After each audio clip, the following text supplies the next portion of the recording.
একদিকে Steven Smith, অন্যদিকে মুশফিকুর রহিম। অভিজ্ঞ মুমিনুল হকের বিপরীতে আছেন প্রতিপক্ষ তারকা ব্যাটার মার্নাস লাবুশেন।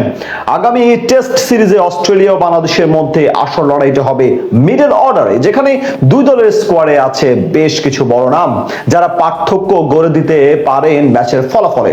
সব মিলিয়ে অস্ট্রেলিয়া নাকি বাংলাদেশ, মিডল অর্ডারের সামর্থ্যের দিক থেকে কারা বেশি এগিয়ে তাই নিয়ে বিস্তারিত রিপোর্টে। প্রায় 2 যুগ পর অস্ট্রেলিয়ার মাটিতে তাদের বিপক্ষে টেস্ট ম্যাচ খেলবে বাংলাদেশ ক্রিকেট দল। সব মিলিয়ে অজিদের বিপক্ষে প্রায় 11 বছর পর সাদা পোশাকে ম্যাচ খেলবে লাল সবুজ প্রতিনিধিরা। তাই স্বাভাবিকভাবেই এই সিরিজ নিয়ে একটু বাড়তি আগ্রহী দুই দল। তার উপর গুরুত্বপূর্ণ আইসিসির টেস্ট চ্যাম্পিয়নশিপের অংশ। এই সিরিজে দুই দলের পেস ইউনিটের মাঝে মূল লড়াই হওয়ার কথা থাকলেও টাইগার দলের একাধিক গুরুত্বপূর্ণ পেসারের ইনজুরিতে এখন সেটি অনেকটা একপাক্ষিক হয়ে গিয়েছে।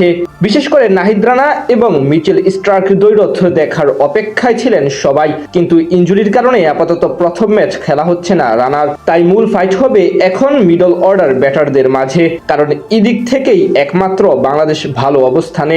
তাছাড়া দুই দলের স্কোয়াডই মিডল অর্ডারে আছে একাধিক বড় নাম।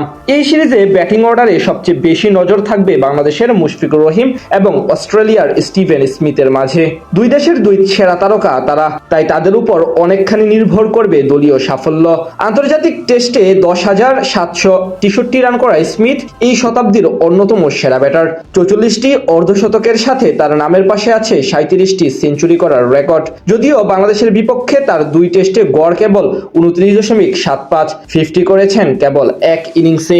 অন্যদিকে টেস্টে বাংলাদেশের সর্বোচ্চ রান স্কোরার মুশফিকুর ক্যারিয়ারে এই সময় এসেও দারুণ সময় কাটাচ্ছেন। যদিও নিজের প্রায় 20 বছরের ক্যারিয়ারে এবারই প্রথম অস্ট্রেলিয়ার মাটিতে টেস্ট খেলার সুযোগ পাচ্ছেন মিস্টার ডিপেন্ডেবল। প্রায় 7,000 রান করা মুশফিক অজিদের বিপক্ষে এখন অবধি 2 টেস্ট খেলার অভিজ্ঞতা রয়েছে তার। সেখানে পাক্কা 39 গড়ে 158 রান করেছেন তিনি। তারা বাদে দুই দলের স্কোয়াডে থাকা সদস্যদের মাঝে মুমিনুল হক এবং মার্নাস লাবুশেনও ব্যবধান গড়ে দিতে পারেন ব্যাট হাতে।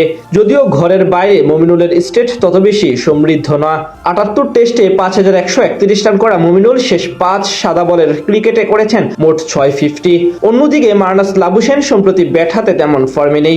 শেষ 3 ম্যাচে তার সর্বোচ্চ রানের ইনিংস কেবল 48 রান। তবে বাংলাদেশের মিডল অর্ডারের জন্য সবচেয়ে বড় সমস্যা উইকেট কিপার লিটন কুমার দাসের না থাকা, যার সুবাদে এখন মাত্র এক টেস্ট খেলার অভিজ্ঞতা থাকা মমিত হাসানকে দিয়ে কাজ চালাতে হবে, যেখানে প্রতিপক্ষ দলের আস্থার নাম অ্যালেক্স কেরি ও জশ ইংলিশদের মতো তারকারা। তাই এই ম্যাচে বাংলাদেশের ভালো করতে হলে অবশ্যই অলরাউন্ডার মেহেদী হাসান মিরাজকে বড় ভূমিকা পালন করতে হবে।